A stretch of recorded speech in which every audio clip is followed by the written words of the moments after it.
Hello, welcome back my YouTube channel.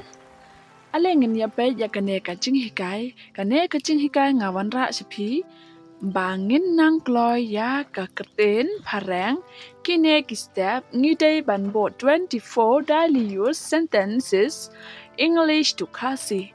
Lada pio ngajeng mentoy na kane ka video wanam klat ban share lam shaki perlak lane hayang hasam jangpi wanam klat ru ban like share and subscribe. Bendu ya kajing tiang kamot fear kajing le rang kamot feeling shy kren kumba pisngeu kamot feeling but kiway don't be afraid to make mistake kasi wat teng lada pi kumbakla. The best way to learn any language. Kasi kababiang tam bangin nang ya kano kaktin. Is yours to speak. Kasi kalong bangin keren. It does not matter if you know only few words. Kasi compare lada hitip tang khandiat e kikantin. Don't wait until you feel comfortable speaking in English. Kasi what up hado bapin das ngaubiang ban keren paren. But speak a little English every day. Kasi henry keren pareng kendiat manla kasngi. It will help you.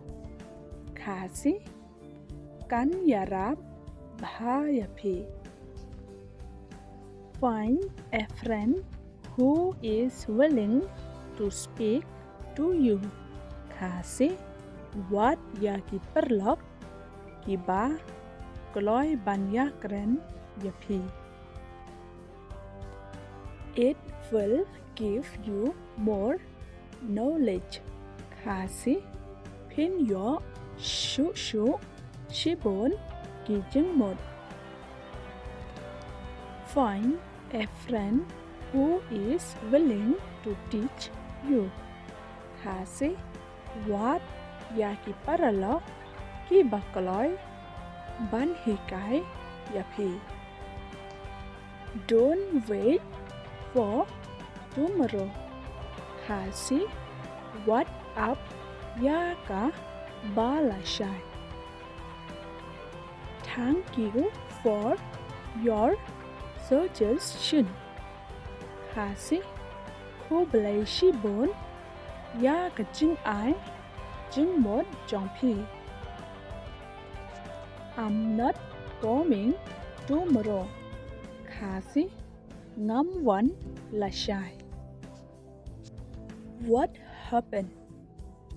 Kasi where are you? Tomorrow I'm going to Shillong. Kasi lashai ngan lech sha Shillong. What are you doing there?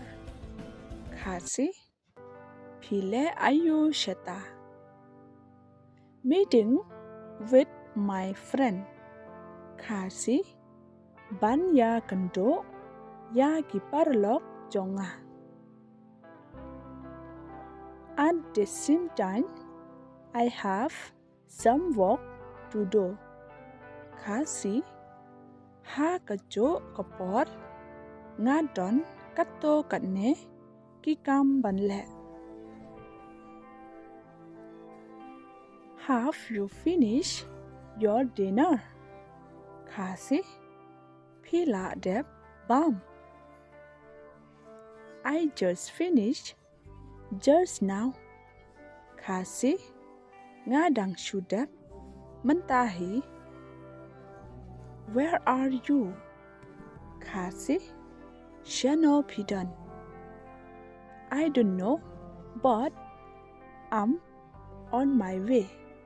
Kasi Ngam Tip Henry Nga Dang Don Halanti. We used to think when we are rich. Kasi Ni Shai Berkhat Anda Ni Larius Pa.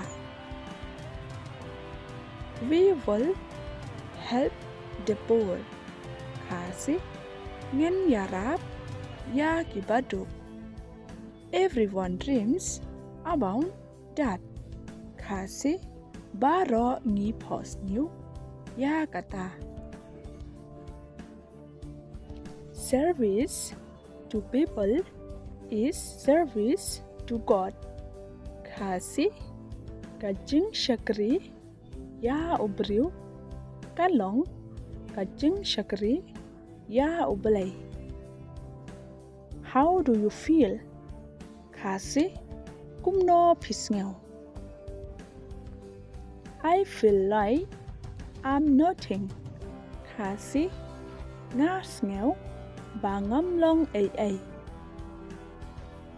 Everyone has their own problems.